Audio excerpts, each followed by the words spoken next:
Alright, guys. Nature Walker Gaming Edition. You know who it is, you know what I am. And we're back. It's been a few days. I had some family in town. From the small U.S. territory of Guam. Anybody been to Guam? Leave a comment if you have been to Guam. A Guamant. Avoid charging your capital. Shut up, sir. Alright.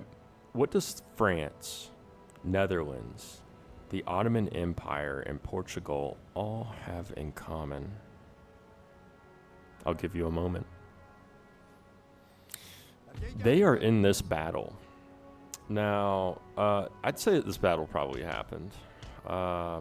You know, we got France here. It's the Napoleonic era in Europe and throughout like North Africa and the Middle East. Like, Napoleon did not play, dude. Great movie, by the way. Big Napoleon fan. I like that he was kind of a short guy with a big temper. He made up for it. Yeah, so, you know, I'm playing as Francais, you know what's up. Shout out to all my European friends out there that are suffering in this wild little heat wave that they're getting. Now, I'm a silly American, and I go by Fahrenheit. So I have to do my research and figure out what Celsius to Fahrenheit is. But I know parts of UK, Spain, France, a little bit of Portugal, and some other parts too. I think Germany's getting it too. Yeah, man, they're getting like up to the 40 degrees Celsius. I believe that's about 104 degrees Fahrenheit. That's pretty hot. I mean, considering that it's kind of they're surrounded by water. It's fairly muggy, fairly humid. So I'm originally from the South, and 80 degrees in the South compared to where I am now, where we have like zero humidity. I'm in the West on Colorado time, you know what I'm saying? We don't have humidity, except for like after it rains for a little bit, maybe. But yeah, man, they're getting hot. Now I got the camel guys. The Ottomans have camels, and I really respect that hustle. Shout out the camels. Shout out to the Ottomans. They are no longer with us. They did fall after World War I. But I'm moving my horse units over here to the right. And I'm going to flank them, I think. But one thing that I'm noticing that the Ottomans are doing right now is they are sending a large chunk of their force over to my allies, which is Portugal. Kind of shocked by that because I'm sending the majority of my force, which means I'm flanking them to the right and straight ahead, and they're fighting me off with like 3 units. And I've got 4 right here coming at them head on. Bad move. I don't know why their general is doing that, but I'm the general, and I'm doing this on my side. So I'm moving my troops in, though. We got the high ground. I am going to send them a unit to get started, and I've got, looks like I've got a couple of horseback units, and I believe my general, yeah, I picked Napoleon as my general. And I'm going to kind of set them up in the center. Well, more forward at least, not quite in the center. And yeah, we're going to go ahead and start. Shots are fired. Shots are fired. Oh. Yeah, baby. Yeah. Turn down the graphics just a little bit so that it runs a little bit smoother. So that way you guys can tell what's going on. But these guys are like frontline handymen, if you will. They got the swords. I don't think they really have any pistols or anything. So when they approach my 2 units firing at their faces, I'm going to set them to skirmish mode. Let's see what's going on over here, though. This should be kind of interesting. I feel like Portugal is doing... What are they doing?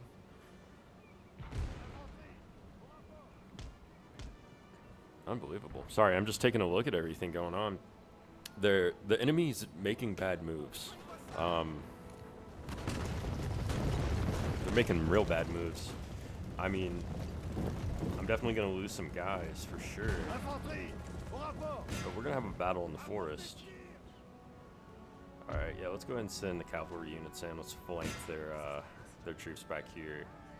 I actually decided to not go in with any artillery or cannons this time. I really love cannons, but sometimes they don't do much for me. Yeah, as you can see, these guys are kicking booty hole, taking names. Taking names with the butt. Okay. Let's go ahead and set these guys up. These guys look like losers. Let's get them. Go ahead and run. Set them in diamond formation, you know, so that way they go flying when they hit them. Let's go ahead. Let's just eradicate them. Yeah. That was such a dumb move. I can't believe that the Ottoman Empire is making such bad military moves on this.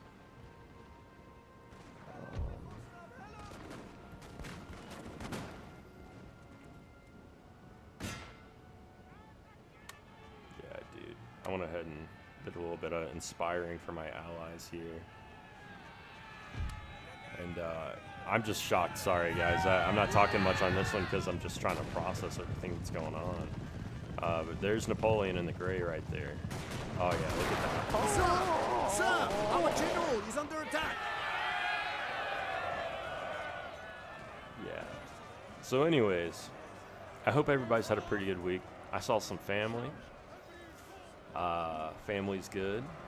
Family's good. They're not originally from Guam. They're actually moving back to mainland United States of USA. Guam is one of those interesting places where it's U.S. territory, but for some reason it's U.S. territory. I'm pretty sure it dates back to World War II. It being so strategically close to Japan, and did a little bit of island hopping back into the Pacific War, that campaign. So, yeah, war is fascinating. I guess that just stayed into our hands. Look at that. Camels are getting. Please don't hurt the camels, guys. Camels are just good. Do you think it'd be easier to ride a 200? These guys don't have much about that. Horse v camel. Horse v camel. Have killed their general, sir. Oh, their Now, general they has must been break. wanked. We wanked their general. Yeah, guys. This historically accurate battle is taking commencement. Let's see here. Let's see here. All right. Well, while we wait for the next section of this battle, I'm gonna move these guys over here. Let's talk about some fun facts here. You know me, I'm a big fun fact guy. Okay, so these facts are gonna be based off the Napoleonic War era. Look at those guys. Those guys look kind of cool. I like those guys. They are not my guys though. So the British fleet in this time period had to deal with something called ghost ships.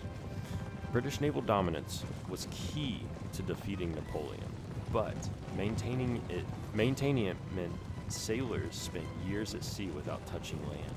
The isolation drove crews to hallucination. A massive panic swept the Royal Navy regarding the Flying Dutchman and other phantom ships. In fact, many sailors were suffering from Fata Morgana, which is a complex real atmospheric optical illusion where thermal layers blend light, making distant ships appear to float The men are upside fatigued, down sir, in the sky and must or rest a hover while. above the horizon like ghost ships. Dude, that's crazy. They were at sea for so long that they started mixing up reality, because I guess they were just constantly, there's nothing to do. And you just work on the ship, eat, drink, sleep, repeat. And you're doing that for like months. This said years, so I think to start looking a little upside down for me too. Would it look upside down for you? Please leave a comment in the comment section. Okay. Napoleon's Grand Army maintained a mobile scientific lab. That's really cool. So when he invaded in the year 1798 Egypt, he didn't just bring 40,000 troops. He brought 167 scientists, engineers, and scholars. Our men are running, sir. Known as the Savants, they packed mobile chemistry sets, surveying gear, and printing presses right alongside the ammunition. While the troops fought, these scholars mapped the Nile, studied local diseases, and cataloged ancient ruins. That's actually really smart, especially like, because the world's not like it is today, right? Where you have like phones and cars and computers and no, they did have horses. They have machine guns, but anyways, that's really cool. That's a good way to kind of map the land because like we just don't have like radars and planes. Right down to that. Look at that. These guys are going in hard. Oh, that's sick. That's sick. Yeah, baby.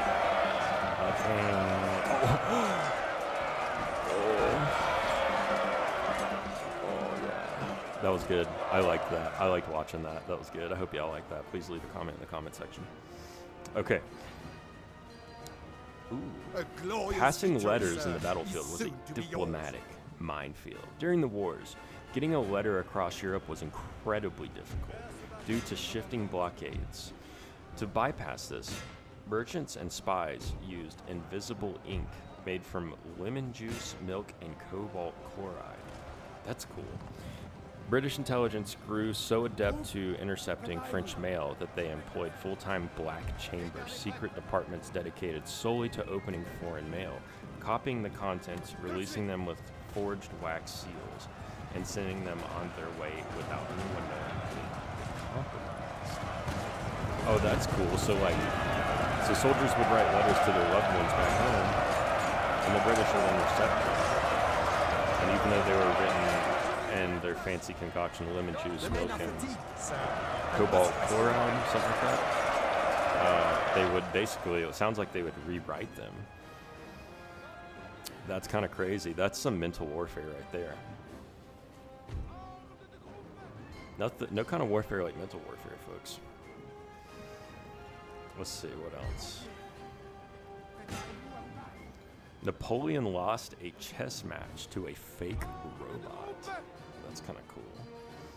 In 1809, Napoleon played a match against the Turk, a famous mechanical illusion that traveled the world defeating elite minds at chess. Napoleon tried to rattle the machine by making illegal moves and wrapping a shawl around its face.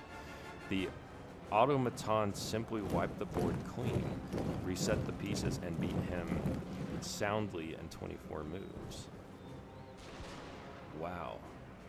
I guess they had robots back then. The picture I'm looking at is like the robot itself was the desk. And so it was moving chess pieces, I guess. That is crazy. I guess it knew what chess pieces were what? I don't know. That's crazy, man. That's kind of like advanced technology for early 1800s, right? Please leave a comment in the comment section. Yeah, guys, what do y'all think about the Ottoman Empire and robot building?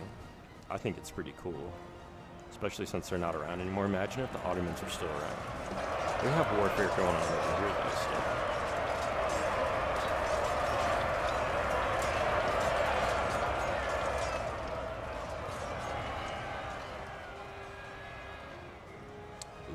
Here's a fun fact.